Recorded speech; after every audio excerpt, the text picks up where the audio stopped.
உலக புகழ்பெற்ற அலங்காநல்லூர் ஜல்லிக்கட்டை நேரில் கண்டு ரசித்தார் முதலமைச்சர் மு.க.ஸ்டாலின்.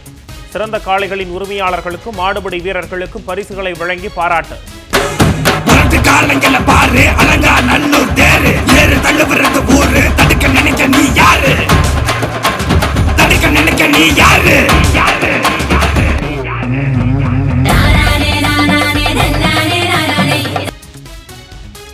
சிறந்த மாடுபிடி வீரர்களுக்கு முன்னுரிமை அடிப்படையில் அரசு வேலை உள்ளிட்ட 2 முக்கிய அறிவிப்புகளையும் வெளியிட்டார்.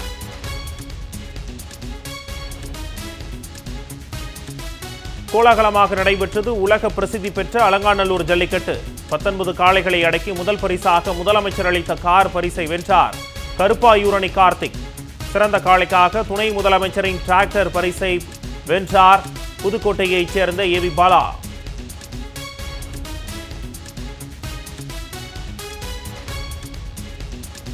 மத்திய பிரதேச மாநிலம் இந்தூரில் மாசு கலந்த குடிநீரால் ஏற்பட்ட உயிரிழப்புகளுக்கு ஆளும் பாஜக அரசை பொறுப்பு.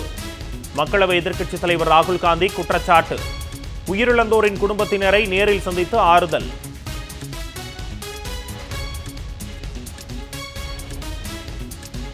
காணும் பொங்கலையொட்டி சென்னை மெரினா, கலைஞர் நூற்றாண்டு பூங்கா உள்ளிட்ட சுற்றுலா தலங்களில் குவிந்த மக்கள். படகு குழாம், கிண்டி சிறுவர் பூங்கா உள்ளிட்ட இடங்களிலும் மக்கள் கூட்டம் அலைமோதியது.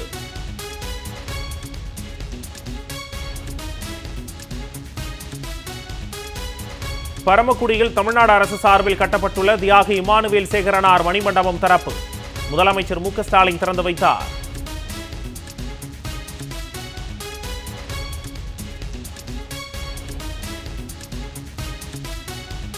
சென்னை மாநகரின் பல்வேறு பகுதிகளில் களை கட்டிய சென்னை சங்கமம் நிகழ்ச்சி.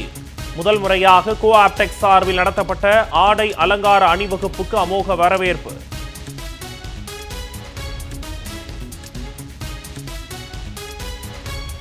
திமுகவின் திட்டங்களை காப்பியடித்து வாக்குறுதியாக தந்திருக்கும் பழனிசாமி. அதிமுகவின் 2011 மற்றும் 16 சட்டமன்ற தேர்தல் வாக்குறுதிகள் எல்லாம் என்னவாயிற்று என்று அமைச்சர் ரகுபதி கேள்வி.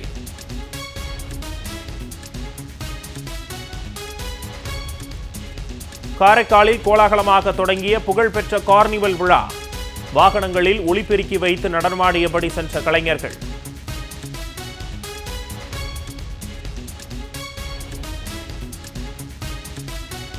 துபாயில் வானத்தை அலங்கரித்த பிரம்மாண்ட ட்ரோன் ஒளிக்காட்சி.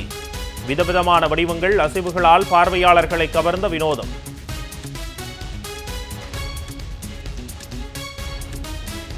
இந்தூரில் ஞாயிற்றுக்கிழமை நடைபெறும் இந்தியா நியூசிலாந்து இடையேயான 3வது ஒருநாள் போட்டி. தொடரை வெல்லும் முனைப்பில் இரு அணி வீரர்களும் பலப்பரீட்சைக்கு ஆயத்தம்.